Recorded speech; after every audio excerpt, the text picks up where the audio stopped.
They were known as the ISIS Beatles, an infamous Islamic State terror cell of kidnappers and executioners with British accents. They tortured American hostages and posted gruesome photos of their beheadings online. Today, on American soil, in a federal courtroom, one of those terrorists, who was nicknamed Jihadi Ringo, received 8 life sentences. His conviction is tied to the deaths of 4 innocent Americans who the Islamic State held captive: journalists James Foley and Stephen Sotloff, and humanitarian aid workers Kayla Mueller and Peter Kassig.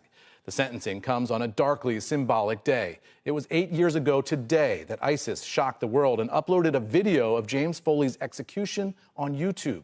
At the courthouse today, Foley's mother called the life sentence a hollow victory, but said she was still grateful that justice has finally been served. Let this sentencing make clear to all who dare to kidnap, torture, or kill any American citizen abroad that U.S. justice will find you wherever you are.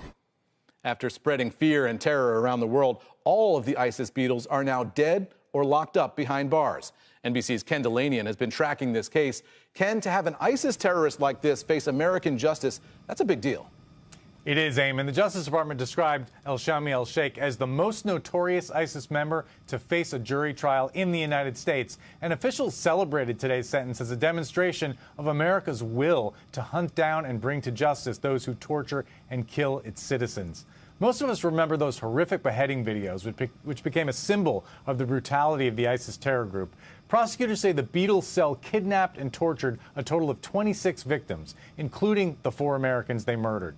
During El-Sheikh's trial in April, a French journalist and former hostage testified that the Beatles forced captives to sing a depraved parody of the Eagles song Hotel California, instead calling it Hotel Osama. He said they were forced to sing the famous lyric, "You can check out anytime you like, but you can never leave," and he described being tortured after trying to escape. He and other witnesses said the captivity included beatings, waterboarding, and forced fights among the hostages. Take a listen to U.S. Attorney Jessica Hebert. This case is nearly unmatched, both in the cruelty of the conduct and the scope of its victimization, with families not only horrifically losing their loved ones, but losing them on an international stage before a shocked public.